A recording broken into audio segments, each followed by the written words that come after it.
Gamer girls and boys, welcome to Confessions of a Gamer, episode 2. I wanted to run through a quick announcement before we head into the podcast. The structure of the podcast will be changing. It will no longer be a monologue because I feel like I am talking to my fucking self, and that seems kind of selfish and maybe a little asinine as well. But regardless, the structure is going to change from the monologue. It is going to be a one-on-one conversation. Every week, I will have a different guest, maybe sometimes the same guest. If I feel like I like the person, bring them on again, no problem. We're going to discuss one topic that's really kind of stuck in my craw about the games industry. Things, as you guys know from updown.net, how I write from thegameraccess.com on their Gamecraft Gamescast podcast. I sometimes, or most of the times, I have the unpopular decision, the unpopular thought or viewpoint, and I defend it tooth and fucking nail, but with logic and a little bit of education. So, from now on, 1v1, and our first guest, a man that I know and love for a few weeks now. He's a great man nonetheless. We have the Jarl of Goats himself, James, joining us for the one-on-one. James, how the fuck is it going? It is going good. How's it going with you? Yeah, this is going pretty well, man. Late night. We're gonna discuss some games. We're gonna discuss some gaming industry. I cannot wait. Oh yeah. So James, why don't you tell everybody a little bit about yourself and what have you been playing as well? Well, I got my degree in game programming, but didn't push it past the basics because I friggin' hated it.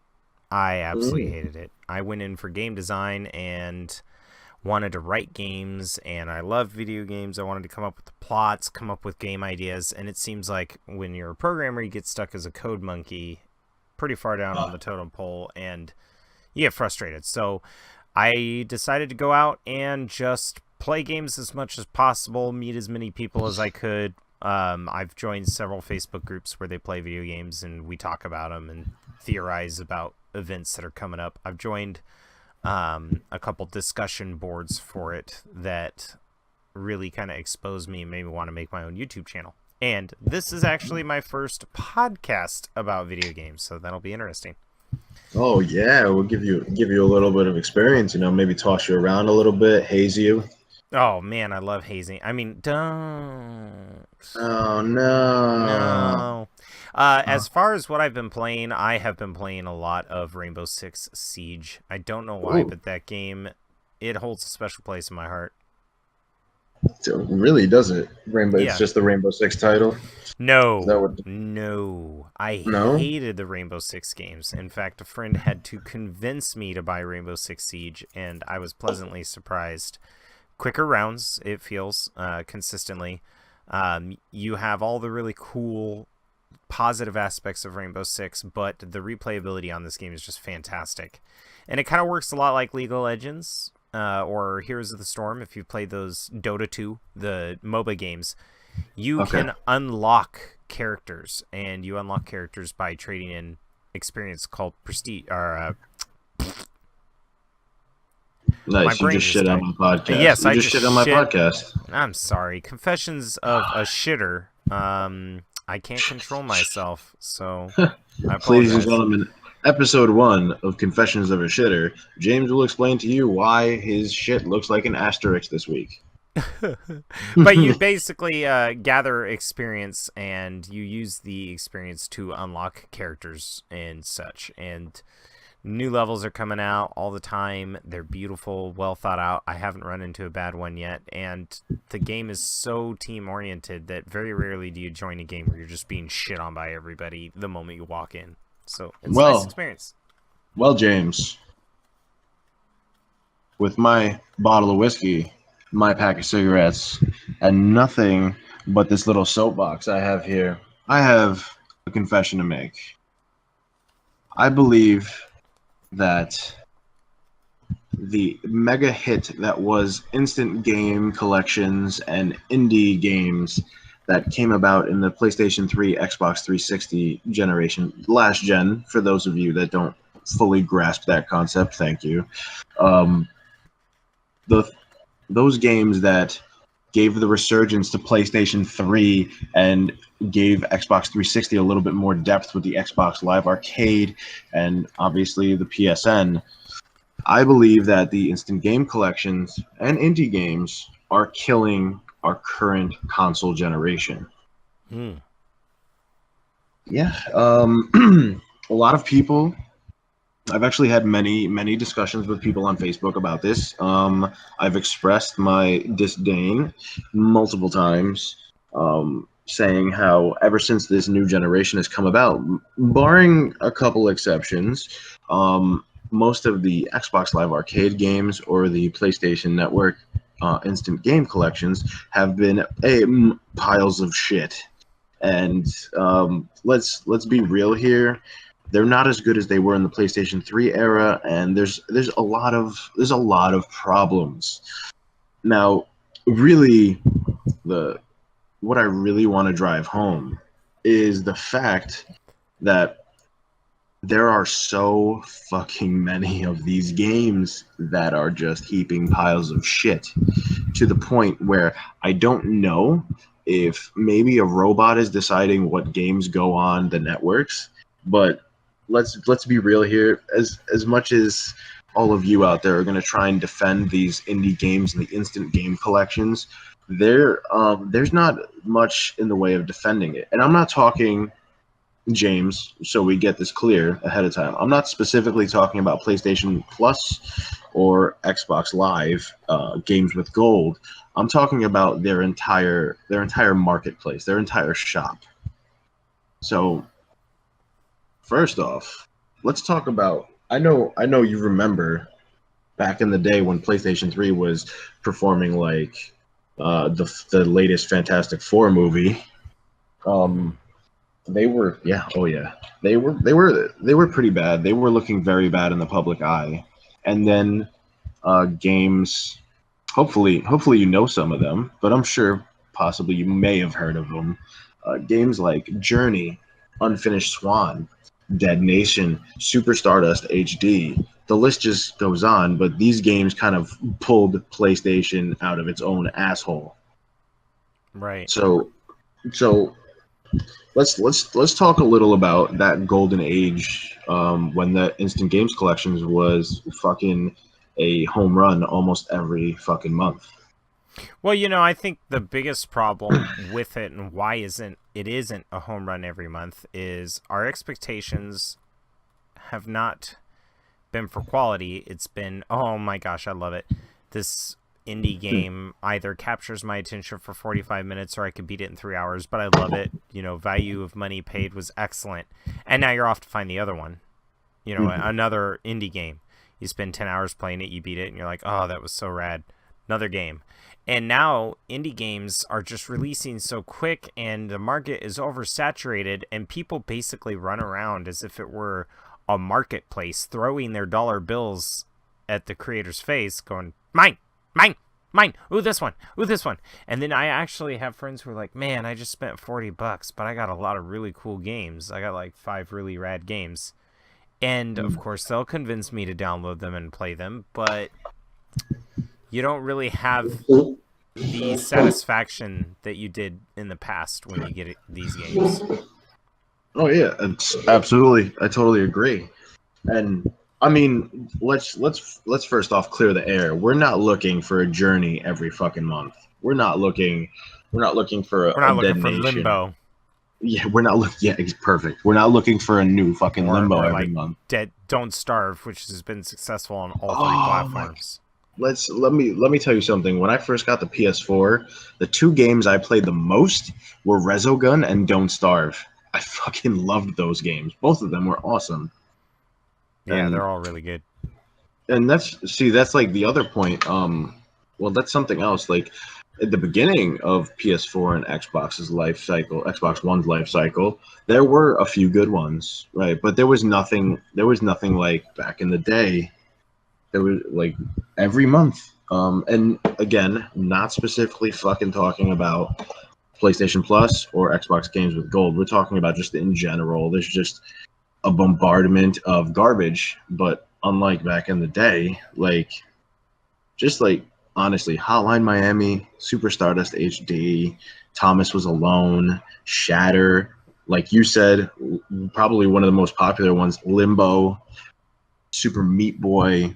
Like there was just, I honestly felt like I was back in the heyday of like the 90s gaming when just like shit would come out of nowhere and you would think nothing of it, but it would rock your world.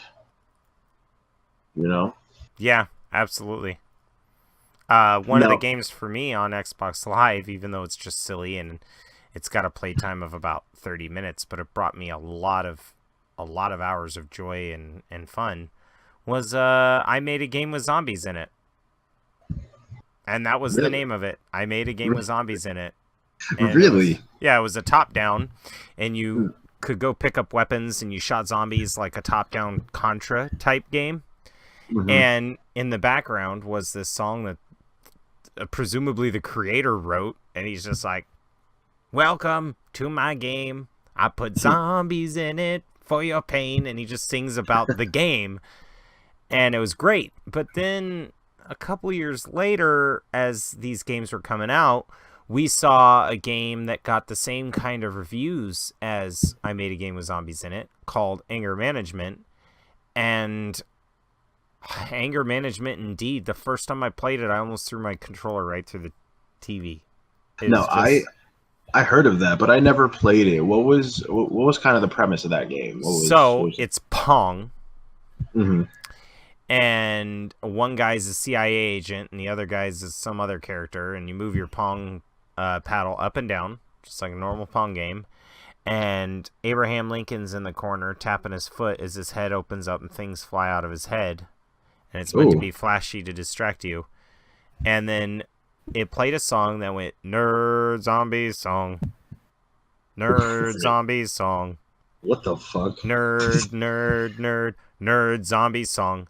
And then it would loop over and over and over again. And eventually it would throw random things at you, like changing the ball size, reversing the ball's direction, making you invisible so the ball could go right through you. And basically the point of it is that you were supposed to freaking not rage before the other player. Huh. Okay. And that was the premise of the game. And it's like, this was a monumental load of crap. And when did you play this game? When was this? 2012. 2012. That's funny. That's the beginning of the current gen consoles. That's interesting. I don't even know when it released, but that's when it caught my attention with all the positive reviews it got. And that's what I think is a problem, is people are accepting mediocrity when it comes to these little indie releases. And now the market is oversaturated. I mean, think about how many survival Minecraft games there are now, and this whole alpha release craze that is going on right now, where it's like, spend $29.99 on this alpha release and get to play the game before it comes out, but be warned, it's unfinished. And it's like, dude, all you're doing is selling us unfinished games. Fact of the matter is, most alpha release games don't finish. They just jack your money and then move on to the next project. Yeah, and exactly. It's just stupid. Yeah, and it's kind of giving us pause, maybe thinking about checking into anger management ourselves, right? Because it seems like, I mean, James, I don't think they're doing it intentionally, to be honest with you, because I have a special place for consoles in my heart, but like it seems to be getting to a certain point where you're kind of being a dick. No, right? I think it is an intentional thing. I think it's intentional that even in AAA titles, they scale back the amount of effort they put into the game. I mean, I remember when games used to take 2-3 years to make, and they try to make it as high quality as ever. And now you have a huge group of people that either absolutely despise Battlefield games or absolutely love them, and then a group of people who absolutely hates Call of Duty or absolutely loves it. And I'm one of the haters on Call of Duty, and the only reason why is because it's clear that they need to spend more than 1 year making the game. It feels to me, with the exception of the beta I played for Infinity War, it feels to me that since World at War, every Call of Duty game, including the Modern Warfare series, has just been a rewrapping with prettier graphics of the one before it, except weapons are now broken. Even more broken than they were before. Call of Duty 4, excellent. Call of Duty Modern Warfare 2, Call of Duty Modern Warfare 3, Black Ops, okay. Black Ops 2, Black Ops 3, and I know that there are going to be Call of Duty fans that just rant and rave and disagree with me, but the game itself, there's not anything groundbreaking being done, although their last 2 titles have been pretty cool. What was that? I'm sorry, James. You kind of cut out for a second. What was that? Their last 2 titles were pretty cool of Call of Duty. Oh, you think so, really? Yeah, and I say kind of cool because it was interesting to see them go into the future and to have that take that they had with it. But the problem with those games, just like all the other Call of Duties, is they just want to put something sparkly in there to get your attention, but they don't actually fix the mechanics and they don't actually fix the weapons. It seems the gunplay gets worse and worse with every version. And now all it is it's a hype train that they market like crazy for a year and then move on to the next one. And if you buy the DLCs, you end up spending $120 goddamn dollars on a game that is absolutely mediocre. That's been basically, they've been trying to recapture the magic of Call of Duty Modern Warfare 2 and the original Modern Warfare, which they can't because, like, I mean, as someone, I used to be obsessed with Call of Duty, but a long time ago, Call of Duty, when it dropped Modern Warfare, and I gave each of them a try up until Black Ops 2, and I enjoyed Black Ops 2 for about a week or two, but every time I pick up a Call of Duty game, it just feels like the same fucking game with different graphics. Like, I just don't understand the fervor that comes with the fervor is kind of understandable from a marketing standpoint, because if Call of Duty were to release something that was entirely different than what they did, they would risk losing their fan base. Okay, well, with that logic, why'd you leave World War II? You basically did something you never did before, you know? The gameplay doesn't have to be the same. But my point still is, like, look at one of the most approachable games, I would say, and the most I wouldn't say resource, but the most approved game by the gamers in terms of first-person shooters being Halo. Like, they changed their gameplay every single year for their entire existence. Why is something like that not influenced how Call of Duty thinks at all? That is true, but Halo was affected by it. When Halo 1 released, it was a big hit, but it really wasn't a huge household name. It wasn't until 2004 when Halo 2 came out that it became a huge household name. Halo 2 has the best multiplayer out of any Halo, and again, it seems like every release, I'm one of those hardcore Halo 2 lovers. I absolutely enjoy the game very much. But it seems like with every release, the multiplayer becomes more and more like Call of Duty. Perks, you know, all these other things, these little rewards that they have, the abilities, those are cool and all, but the reason why Halo 2 was so successful is it was a completely balanced shooter. Everybody started with the same weapons. You had to run around the map GoldenEye style to get new ones. And yet, yes, the weapons were in strategic places, but the other thing about the maps is most of them were asymmetrical, and they were very well balanced. I don't feel that way for Call of Duty maps. I don't think they're balanced at all. Nuketown, but that's pretty much an asymmetrical map. I still honestly don't think that they're balanced at all. Honestly, in all honesty, first off, the gunplay is very, very, very simple that anyone can grasp it in Call of Duty. And secondly, for the maps, as far as maps are concerned, if you have height advantage on someone, say you were holding a tower, you're holding a hill, the top of a plane, whatever it may be, you pretty much have advantage over fucking everybody.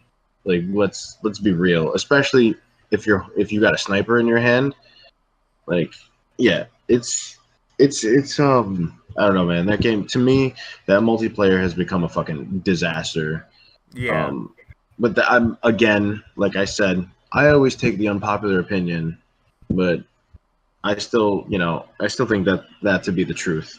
But anyways, let's not run off this tangent over here. But yeah, It's kind the point I was of making with the AAA titles is yeah. the problem with the indie market isn't exclusive to the indie market. It's also affecting AAA titles, and Mm. it's because of the fan base. I'm sorry, guys, but you guys expect new games out every freaking year. You guys want a new game. You guys want the Mhm. next sequel to come out every year. I remember when games took 2 or 3 years to make, and when they released, for the most part, they were very well thought out, very well received. But now you've got Halo fans who hate some of the newer Halos, and no, it's not just because, oh, it's different. No, it's because it's slapped together. And Yeah. that's what it feels like. These indie games, especially with the small teams that develop them, they're slapping them together. They're throwing them out. They're like, okay, that cost us maybe $12,000 of resources. Boom, they get $500,000 off of it. They move on to the next one. Mm. And Yeah. they don't really finish the projects. It's I just mean, gone downhill.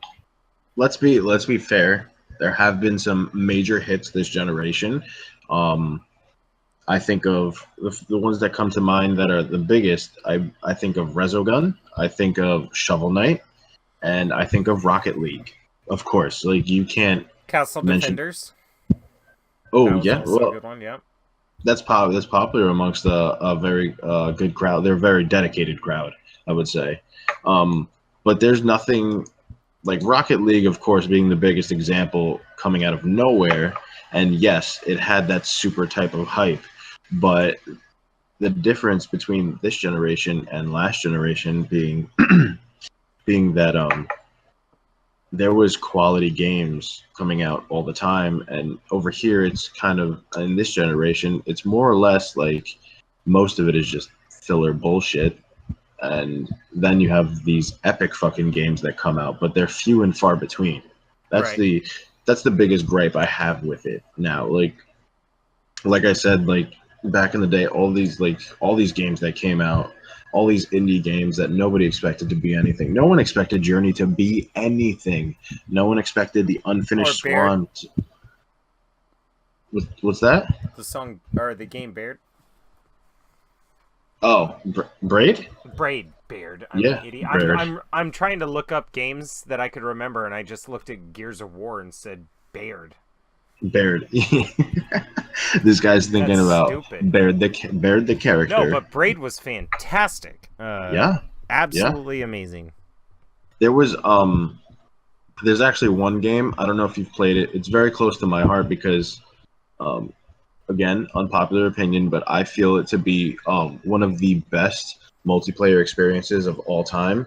And when I say it, people are probably going to either turn off this podcast and never listen to me again, or they're going to actually try it out. But Payday, the heist, the original Payday, absolutely. the heist, Absolutely. like it was. A lot of people don't understand, or just don't know in general. Like maybe they just don't know about it. But Payday was originally it was a PlayStation Network game and an Xbox Live game, and it came out digitally for I believe it was $10. And then the game had such critical success that it became a full release game on a disc, not just some digital fucking backwards thing. Like that would be like taking Journey and putting it on a disc. Obviously, Payday isn't that fucking um, that life altering, but Payday is still one of those incredible experiences. And honestly, if you guys are listening to this podcast, get Payday 2. It is still good on the console, but the PC version is much better. Yeah, and Um, you know what's really interesting is just to show you the effect that Payday has had on the gaming industry. Think about how many Oh. other games have the Payday masks as unlockables. yeah, You know, not GTA even. 5 is one of them. I was You actually know, just gonna say, GTA 5. That whole heist thing came from the popularity of Payday. They saw like nobody else in the gaming industry does what the Payday guys do. Like nobody thought, hey, let's make a bunch of villains, let's make a bunch of heisters, and let's release it as this game that you can play in a variety of different ways. You can blow down the fucking door, you can stealth around, you can use people to your advantage to get your goal. Like there's thousands of different ways to play, and you can kill everybody or you can kill nobody and they won't even know you were there. See, that's I think part of my allure to Rainbow Six Siege is that it really feels like Counter-Strike was walking in the woods one day and then Payday came out and raped Counter-Strike and then Counter-Strike had a baby and they called it Rainbow Six Siege. I mean, it's very Counter-Strike-ish with the hostages and the bombs, and it feels Counter-Strike-ish, but at the same time, the strategy of being able to blow in, trying to, work your way in, destroying the cameras, even though it's very SWAT, I still can't help but think about Payday.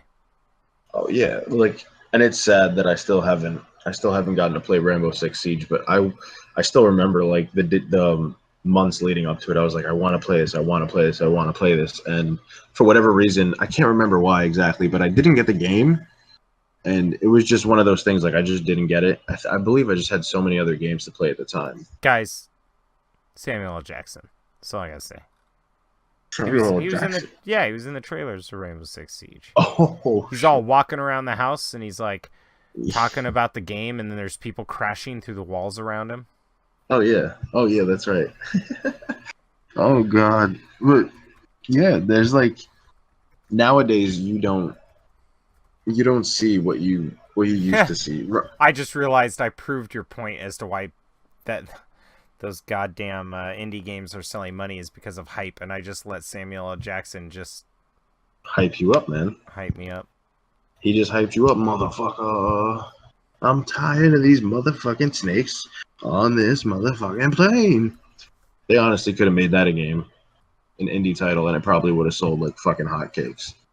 But yeah, I mentioned this briefly in my first episode for Confessions of a Gamer. This hype train is poisoning the well and furthering like this descent that indie games has had. Like there was just an incredible amount of quality games, and it's kind of died out. And James, do you think like the hype train is completely to blame, or does the blame get passed somewhere else? Is it just maybe these developers are trying to try out for different jobs and move on? Like what could possibly be the case? I'm an idiot. I said Samuel L. Jackson. I wasn't even thinking the right person. Really? Idiot. Yeah, I was. For the Rainbow Six Siege? I don't know why I said Samuel L. Jackson, because it's Idris Elba in the commercials. You're fucking right. We're idiots. I was thinking about how, like people were breaking in the walls around him and stuff, and I remember why I have the Samuel L. Jackson mentality, and that's because I really felt like Rainbow Six Siege punched you in the mouth with action just enough that it had Samuel L. Jackson's attitude. It was like Nick Fury all up in your face, and I always freaking make that mistake, but I honestly don't think the hype train is the only one to blame. I still say it's unfortunately the fans, because I remember back when Xbox and Xbox 360 were really popular. Yes, PS2 and PS3. The game developers used to go, okay, we're going to have to put a delay on the release because we want to fix a few bugs, and then we're going to release it. And people were like, but all right, whatever. You never hear about games being delayed anymore. Because if they delay it, the fans are like, oh, fucking bullshit, I deserve this game, blah, blah, blah. And instead of delaying games now, they're just like, all right, fuck it, release it. Let's cut shit out, and we'll sell it as DLC. How about that? I mean, I don't think it's like that. I think it's become the point of two extremes, because there are a bunch of games that are getting delayed constantly, and then there are those other games that are just like, fuck it, let's release it. Like we have to make this date, and there's no it seems to me like the people that are supposed to be creative have just completely just shut down and are void of being able to stick up for their games. Now that can go twofold, because I think the other problem is you and I as gamers, a lot of the younger gamers don't care, and I think I've pinpointed why. You and I grew up in the era where a lot of these games were new and fresh ideas. I mean, come on, the fiction behind Halo was fucking fantastic. Yeah, absolutely. and we were excited and impressed with every new release, starting from I personally feel starting from Half-Life, the original. That's when people started to go, holy shit, 1997, this is some serious shit. Look how beautiful this game looks. And then it happened again, because you think 1997 Half-Life, and then you think that GoldenEye came out the same year, and it was like, what? Half-Life is 10 times the shooter GoldenEye is. What the heck happened? And then in 2000, Half-Life 2 came out, and they were showing how realistic that was with the physics and everything, and that revolutionized everything. And we grew up through some exciting times, but a lot of these kids who are 16, they weren't around in those times. They were not gamers in those times.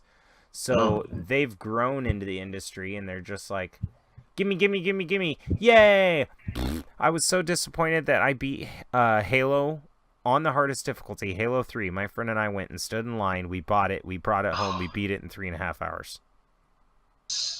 Man, 3.5 hours. That sounds about right, though, because, yeah. That sounds about right. In 1998, the average first-person shooter game, you could easily squeeze 30 or 40 hours out of the campaign. Oh, no. I mean, that sounds about right for that time period, because Halo 3 was so super hyped up, and it wasn't even like, okay, I'm not going to say that is a victim of the hype train in any way, but we wanted to play it so badly. And I remember doing the same thing. Me and a bunch of my friends played Halo 3 the first night it came out, and we dominated that game in the same evening. That was it. There was nothing. And quick sidebar, I was at the release event in New York City for Halo 3. It was at a Best Buy right near Times Square, and holy shit, let me fucking tell you, I've nothing else has matched that for me in gaming so far in my entire life. There was a life-size Master Chief. IGN was fucking there. It was all and it's different for you in fucking New York. Like the people in New York and LA, game release times are different, especially if you can hit Times Square. Like it's a friggin' party. But ironically, here in Washington, where most of these game developing companies reside, it's very low key. It's just a small line of people at every store. Yeah, that's because they want it, and they don't even do crazy releases in New York City like they used to anymore. But there's still some here and there, but most of it is no longer there, unfortunately. Because, man, can you imagine? Think of a Best Buy in the middle of New York City. It's just this fucking. It takes up half of the block, and just hypnotizes every poor civilian that fucking walks by. And there was lines, and I shit you not, man. It went down that block, then it curved around the corner and went down 46th Street all the way down. And I'd never seen anything like that. It's like fucking Jesus came down and said, "Hey, everyone, come say hi to me." And people just started lining up, going to that event.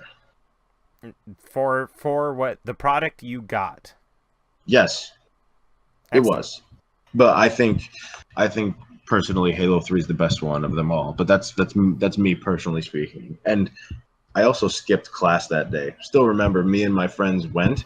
We went and bought the Guinness. We went and bought like 12 Guinness cans. And we were just drinking them out of the brown paper bag, and we're at this fucking event, and it just blew our fucking minds away. We all skipped class that whole day. They had this huge lineup. They did interviews. They had gameplay. They had Master Chief and a giant guy that looked like the Arbiter, and it was just fucking amazing, mind-blowing.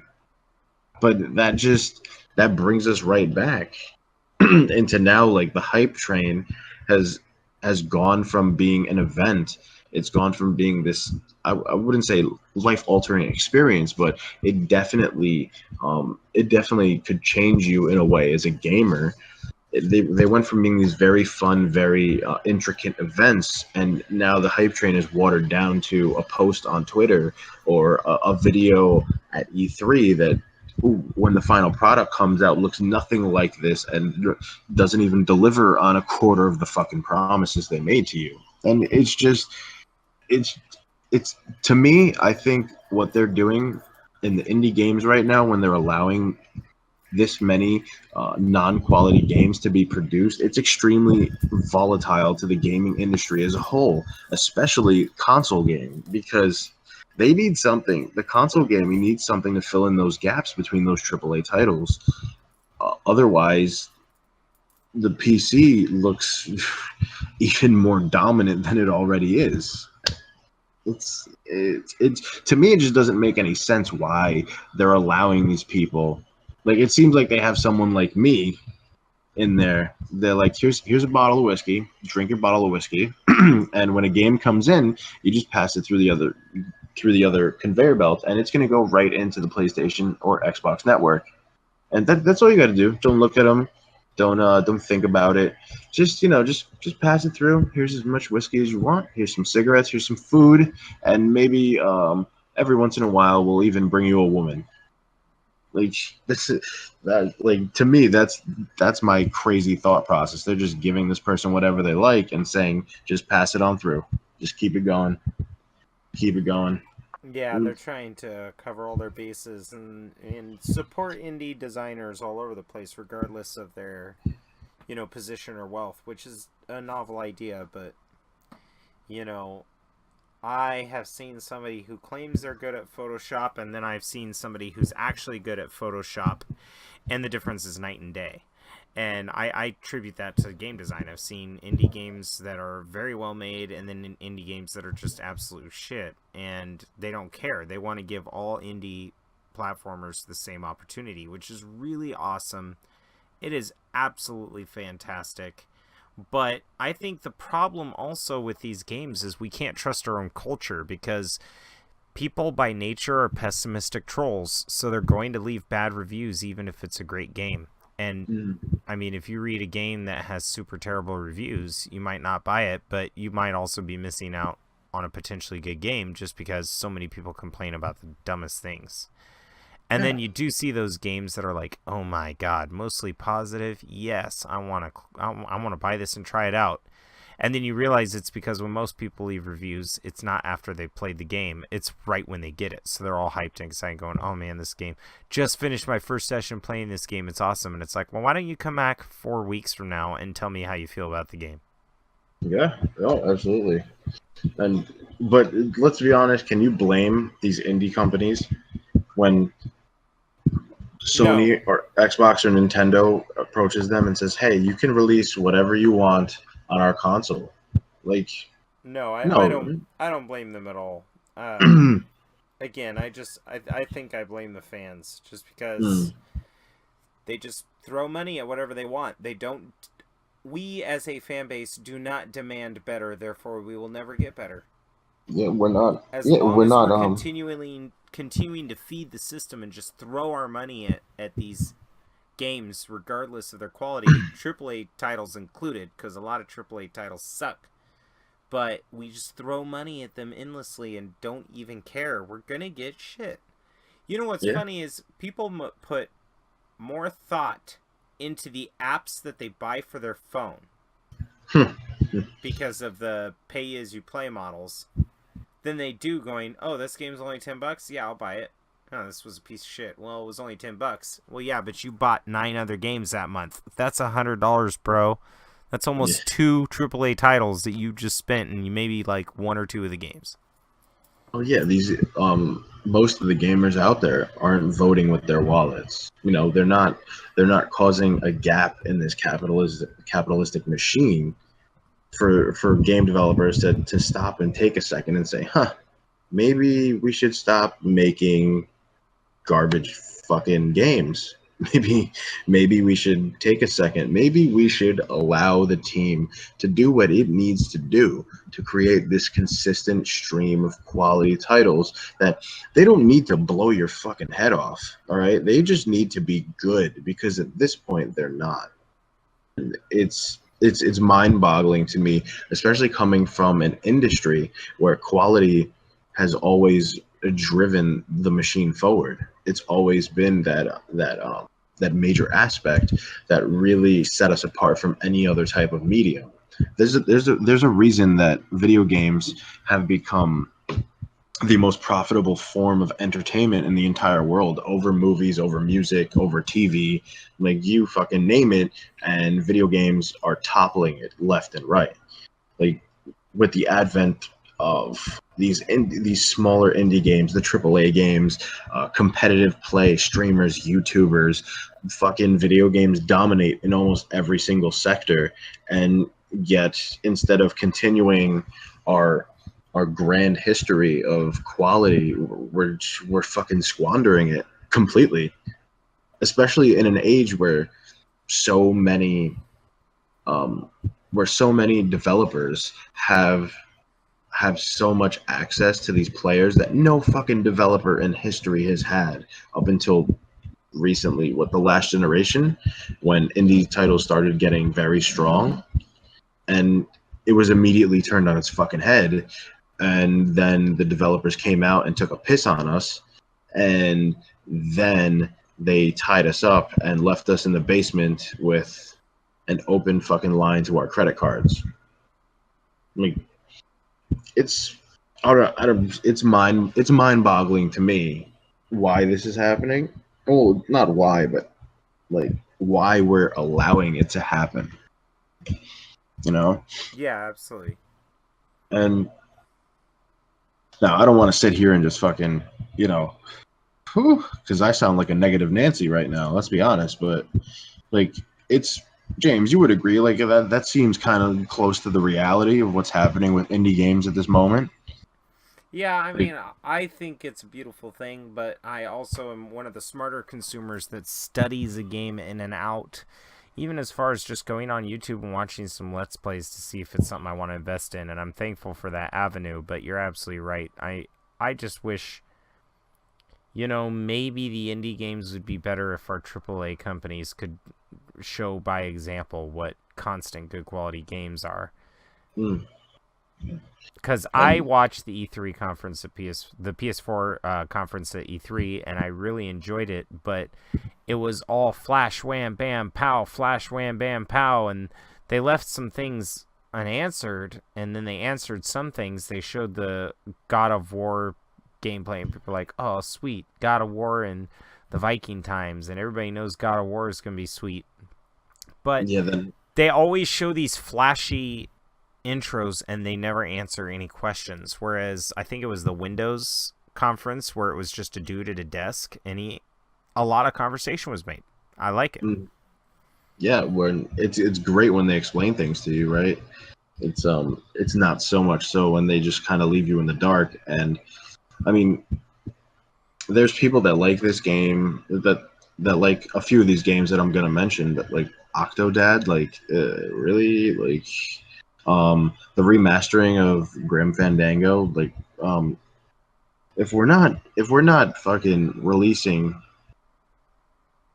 if we're not releasing shitty indie games or shitty instant collection games, they're remastering games. Like, it's the biggest problem I have with it is they're starting to seem lazy.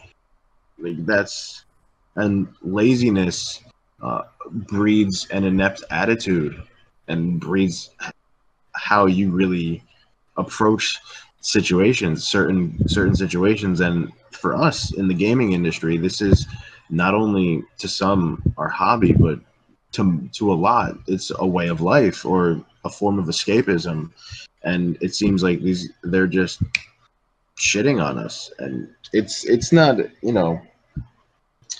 like, people use this to get over depression. Like, I remember I played video games when I was in high school, and I was still a little bitch, and I broke up with my girlfriend at the time, and I was considerably upset. I used video games to pull myself out of that, and now I could see myself with certain AAA games if something was to happen to me in a big way, but nothing nothing like what's happening now with most of these indie games. Like, I'll sit down, I'll play Rocket League, I'll sit down, I'll play some Resogun, and I'll fucking enjoy the shit out of it. But it's it scares me to look at that shop sometimes. Yeah. You Well, know, I definitely think the problem with your confession is that we could definitely go on and on about the indie title market, though. how it's unregulated and how it's inconsistent content. It's Yeah. definitely a huge topic. Unregulated is what I would exactly describe it as. Yeah, but here's the problem. Once they regulate it, it's no longer the indie market it used to be, and now indie gamers or indie developers are starting to release content based on a certain criteria, and now all we have is the same old monotony we get with the AAA. So it's kind of give and take. But the problem with the unregulated market is inconsistent quality. That's very true. But what is the better option at this point? You know, like Honestly, the better option is just, unfortunately, be as smart of a gamer as you can. All right? When people go to buy a car, most people research the car. When people go to vote, most people research who they want to vote for. My advice is, if you're going to buy an indie title, research the indie title. Find out if it's something you like. I think the where it's at, we're going to see some craziness occur because of, I mean, VR came out of nowhere, and immediately there were indie titles for VRs all over the place. And it's like, it's interesting to see people have their hands at it, and for a lot of them, it's their first project. And every time they release another game, it gets better and better and better, and it's just fantastic. But, you know, I think you just have to be a smart buyer. If you don't want to get burned, do your research. Don't just 100%. buy it the first day it came out. I 100% agree with you. It's as much of a problem that we have the solution for as maybe they do. Like, and I mean, come on, people. We are the consumers. The power is in our hands. If we want something to change, it will change. We just have to take that first step. Like, that's how it works, man. That's how capitalism runs. We don't like it, don't fucking buy it, and it won't be made ever again. And maybe they'll tailor it.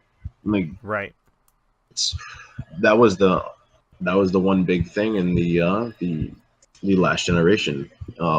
It seemed like they were listening to the gamers. Like, you're not buying this? All right, cool. We're never making something like this ever again. And Right. that they would go on and create more quality and even more so. And then it got to a point, like, I still say one of my favorite games on the PS4 when I first got it was Resogun. I could not put that shit down. I just couldn't, but it was great. Like, the gameplay was incredible. Like, I'd never been so hyped for a game with how gorgeous it looked, with not even having a real environment around it. Just the colors that were flashing and constantly changing. It just had it had me immersed without a story, without characters. It was just a very arcadey game, and it was very fun to play. And it just, with the PlayStation Plus and Xbox games with Gold, there's not many that come out. The last game I had fun with was Fury. And Fury is not, like, by any stretch of the imagination, it's not an extremely, like, amazing, like, holy shit, you have to put everything down and play this fucking game or you're a worthless gamer. But it was a great play. It was basically, I don't know, James, did you ever get a chance to play Fury, or have you heard of it? No. Fury is basically a boss rush mode, and what happens is the game opens and you're trapped in a prison. You're basically an assassin from this world, and people are so afraid of you that these bosses kind of all got together and locked you away. Then you're released by something that looks like the bunny guy from Donnie Darko. Yeah. And the game kind of, like, that entire game takes on that whole attitude where it's, like, very fucking weird and you don't know what's going on, but you kind of want to figure it out. But even as you progress forward, you don't really figure it out until maybe, like, the last two bosses. And the gameplay is fun. It's very defensive based, and each boss has they have health bars. So they'll have health bar, and they'll each have a certain amount of boxes underneath that health bar, which represent how many different phases of the boss you're going to face. And it was great because every time you knocked out a health bar, you got a different form of the boss, and you had to switch up on the fly how you played. So it was a very smart game until you got to the final Um, you got to the final health bar of each boss. It basically looked like if you've ever seen Angry Video Game Nerd do the Silver Surfer review. um, he basically shows that the projectiles and shit that you can't touch is taking up 80% of the screen. That's basically what all those final stages looked like. But otherwise, it was a really fun gameplay. Like it had great game mechanics. It was solid. It was very responsive, and it was also cell shaded beautifully, which fucking blew my mind. Yeah, and it was cool. It was like an adult Sly Cooper, which was awesome. But like, there's not many we can talk about. But is there anything this generation specifically that speaks to you? Like, No. nothing. No, I find all of the. I mean, this holiday season, I'm super excited. I think we're starting to move in the right direction with the Sony finally being broken down about accepting mods to their games, starting with Fallout 4 and, of course, the Skyrim Remastered. We might see more mods for PlayStation 4 games on down the road. And modding's great because if you don't like the product, you can change it. So that's a good option for people who are unhappy with a product. But I honestly have more hype for the games that are coming up than I have in a while. Two of which being Battlefield 1, which I am super, super hyped up about Battlefield 1. I got to play in the beta, enjoyed that. Watched a lot of the people play the alpha, enjoyed watching them. I'm just excited for it. I think they did a great job with it. But I'm also, the second game is just more of an interest of mine, but I really love the idea of Resident Evil 6, the new Resident Evil game, Biohazard. I want to play that really? so bad. Yeah, you know what's more surprising is the fact that they're now finally giving into its Japanese name over here in the West. That's cool. I think that's a little small nothing, but it's really cool for us, I think. Yeah, and I think it's really cool that it has, from the appearance of it and from what little they've said of it, it looks like it has nothing to do with zombies, which is good. Would you say it has nothing to do with zombies? It kind of looks like it has nothing to do with zombies. From everything that I've read and from the trailer, you get more of an idea that it's like a bunch of redneck cannibals. Yeah, that's kind of like the hills have eyes kind of shit. It seems like they're going more for like they're going more for like a much different approach on the horror, which I think is very good for them. I think it's good for them too because the market is oversaturated with zombie games, and I'm a big zombie fan, but I just can't do it anymore. I'm done. Unless it's Left 4 Dead 3, I don't want to fucking see it. Oh my god, I would kill for that game. That's probably why they haven't made it, you asshole. They don't want you to kill anybody. Well, I mean, it's not like I tell them, but I mean, they probably hear me. Shit. You know what, guys? I'm sorry. I won't kill anybody, but I'll kill you if you don't release the game. I'm just kidding. Heard it right totally here. Kidding. Confession of a Gamer, starring Thomas. A gaming murderer. Episode 2, admitting he's going to be a serial murderer. Captain Crunch, watch out. You know what? Actually, as you bring up the Captain Crunch, you son of a bitch, Captain Crunch. Oh my god. No, I'm not going to literally murder cereals. Oh, okay. Well, then you're fine. Oh, okay, good. Actually, you know what I just thought of as you brought up like Resident Evil? The one aspect I will honestly say that indies are shining in is the horror genre. Like they're doing things that people haven't been doing. They're changing up how the horror genre is perceived. No, don't you fucking groan at me. There are some good games like Outlast. That was what? Really? Look, the horror genre is great and all, but the thing is I'm not a person that I get jumpy, and I don't like jump scares not because I don't like jumping. I love jumping, but jump scares to me are lame. But I guess, I don't know, maybe I'm too effed in the head to find some of the stuff that they released scary, because I think the original Resident Evils were fucking terrifying, but the reason why was because the camera angles they gave you were cinematic. They weren't from a point of view perspective, and it scared the shit out of you. Okay. I But kind of get like that. nowadays, I mean, the thing is when, first off, Thomas, if I put you in a bulletproof vest and a shotgun, do you think you could take down a team of 20 ISIS? Would you try? I'm. I mean, are they gonna try and kill me? Yeah. Is that Yeah, they're like, gonna try to oh, kill you. then fuck yeah, I'm gonna try and kill them. I mean, yeah. Why Right. the hell wouldn't I? What if you're gonna die? I mean, your option is you could just walk away and be alive, or you could fight 20 guys. Now, the thing about the gaming industry is we don't have to worry about that risk of dying. We could be the superhero SWAT guy who busts in the door, and I have no knowledge on SWAT tactics. I'm not professionally trained, but I'm still going to play it, and I'm still going to go kill as many terrorists as I can, right? You play Yeah. Tom Clancy's The Division, you're going to mow down everybody you can, because Oh you Lord. know it's not real. The problem with the horror games, for me, is I know it's not real. So it's hard for me to find their creepy horror content scary, except for the jump scares when they scare the shit out of you by going, bah! Which most people are going to jump. I mean, yeah, if they're executed properly, they're still jump scares are, yeah, it's like the I lowest mean, form of look at the scaring. freaking Five Nights at Freddy's craze that's going on. I mean, that's all jump scares. It is all jump scares, but it also I don't know if you've seen the newest one, which was Sister Location. Yes. They look like they're taking it in a different direction, which is Yeah, great. actually, it was interesting, but it's still jump scares.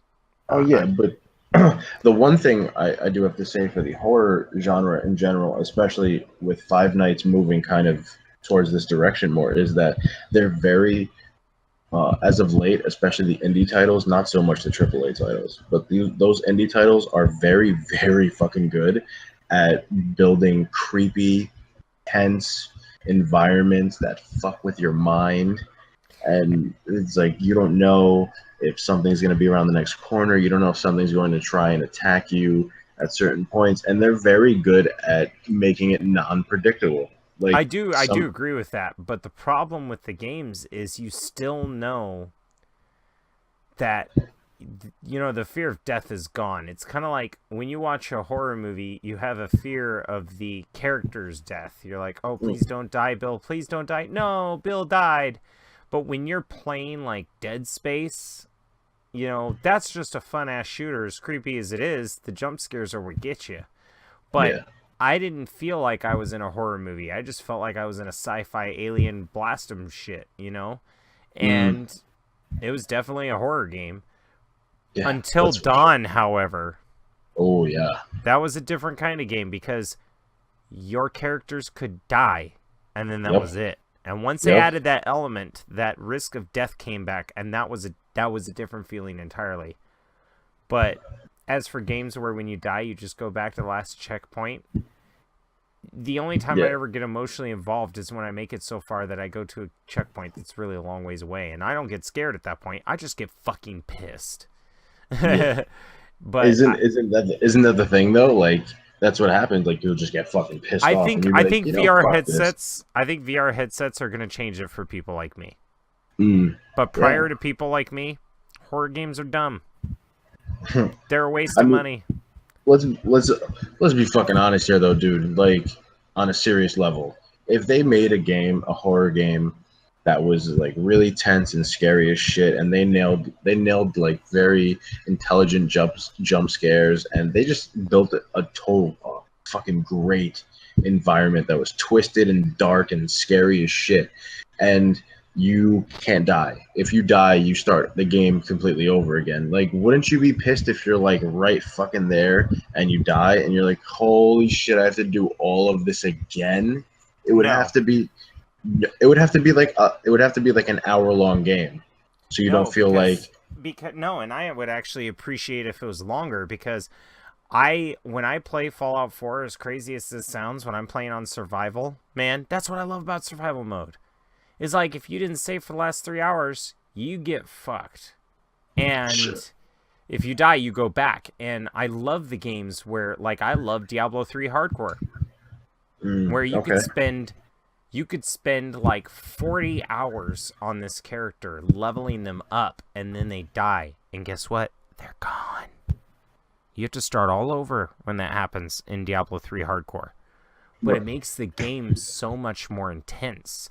If there was a horror game where you started over when you died, you would be like actually on the edge of your seat going, please don't kill me, please don't kill me, please don't kill me. And you would get a whole different experience out of the horror game. Does that mean I want every horror game like that? No, but I think that would actually be a truly fucking scary game.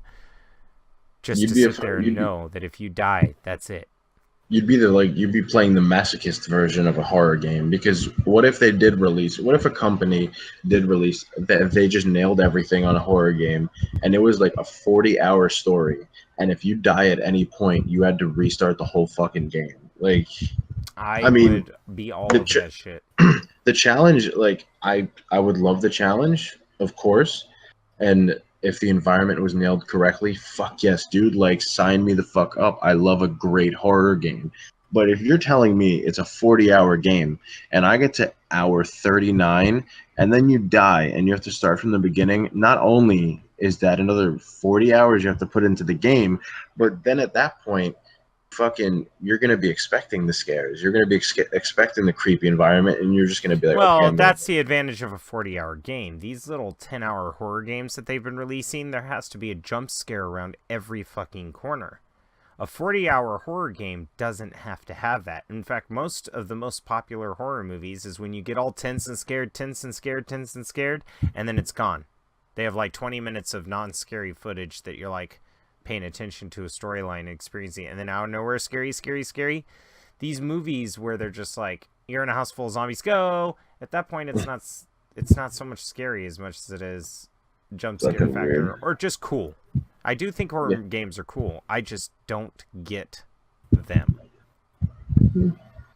I can see that. I can kind of understand your point there. Yeah. But like the 40-hour game doesn't have to be constant jump scares. It could be where it's like, all right, thanks for helping me, get to this next checkpoint. I really appreciate it. And you're like, oh, man, no problem. And he's like, listen, here's what we got to... And then he just fucking gets impaled through the heart. And you're like, oh, my God, I thought we were safe.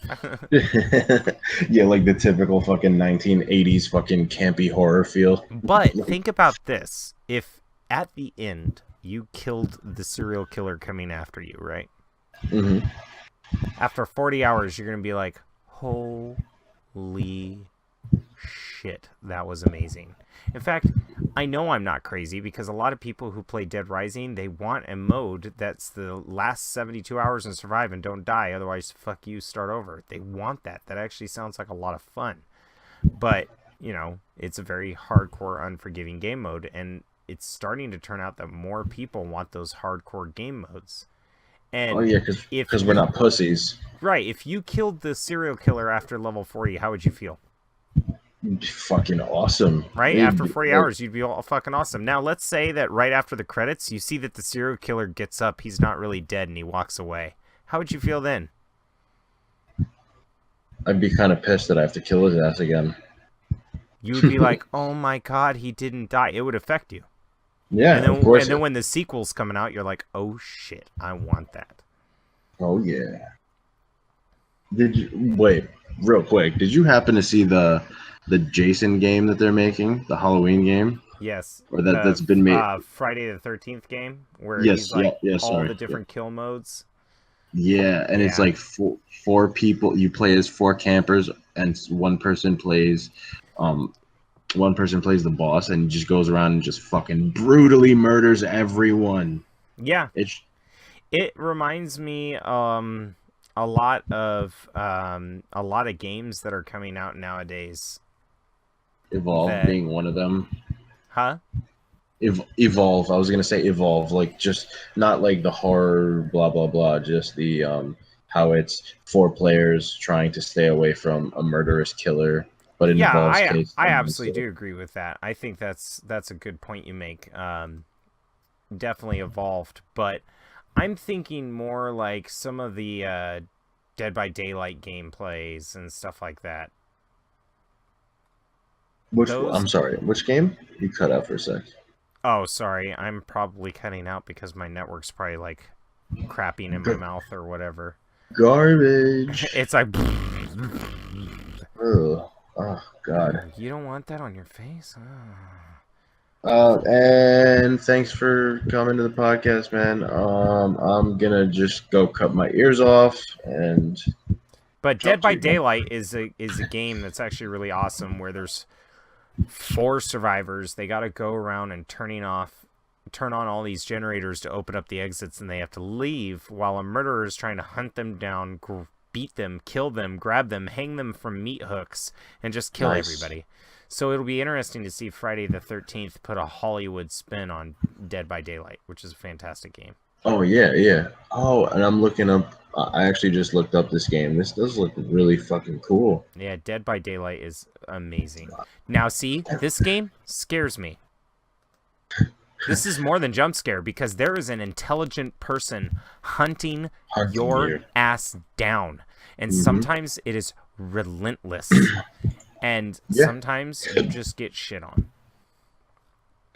Dude, I totally agree. That is a horrifying feeling. Like, and you're in this like you're deep somewhere in the fucking woods or in like an abandoned village maybe, and you see these horrific scenes, people being hung, crucified, their guts are spilled all over and they're the your fucking friends. place. You get more points for saving them, so you have to go back into the fire to pull them off the meat hooks while this killer is prowling the area. And is probably fucking close by. It feels exactly like a horror movie when you're like, shh, I got you, buddy. And then the guy on the hook is like, no, he's right behind you. And it's like, no. I mean, you definitely feel that way. But wouldn't that be a great experience with VR if they had it on, and they tracked your like voice, so you had to keep it down and be quiet. I think they have proximity chat. I'm not entirely sure, but that's awesome. If you ever want to see a really funny Dead by Daylight video, look up Murderous Claptrap by Gassy Mexican. It is amazingly funny. He basically turns a voice mod on to make his serial killer sound like Claptrap, and it's just hilarious. Really, no fucking way. Yeah. Murderous Claptrap? No way. Holy shit, we have been on for a long time. Oh yeah, we have. 2 hours. No, we haven't been recording this for 2 hours. About an hour and 40 minutes. No way, dude. Yeah. Oh my goodness.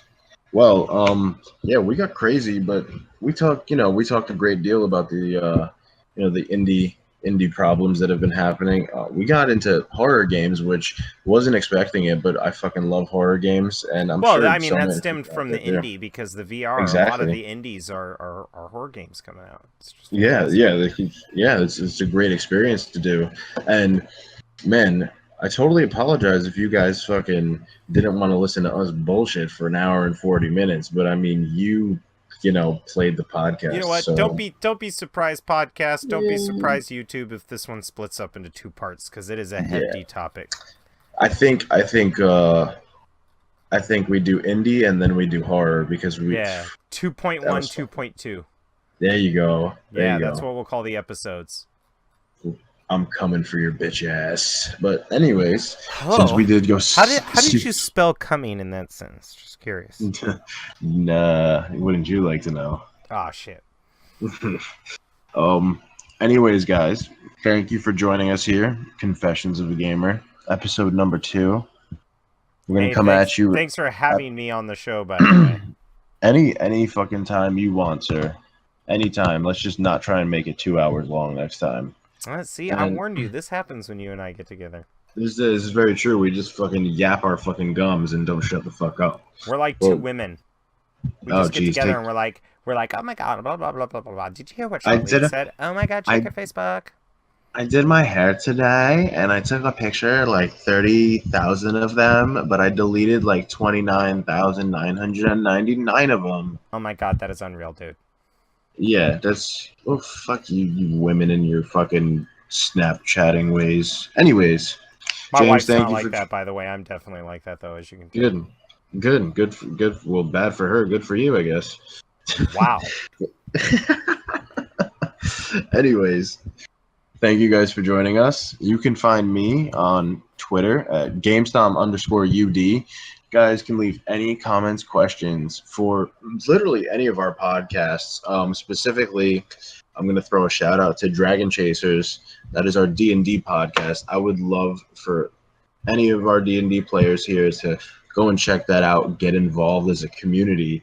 Even on this podcast, I just love the feedback. I love talking to other gamers. That's like half of my excitement being a gamer. I want to know what you think, man. I want to know how you break it all down. And of course, you can find me on updownupdown.net. James, where can everybody find you? You can actually look me up by my name, Jarl of Goats. That's JarlofGoats. And you can look me up on Twitter, YouTube, Facebook, and Instagram, and you'll find me. All right, guys. Thank you for joining us. And always keep playing those fucking video games, guys. Never give up. We are fucking nerds, and we're proud. Word. See you next week. See you next week. Bye.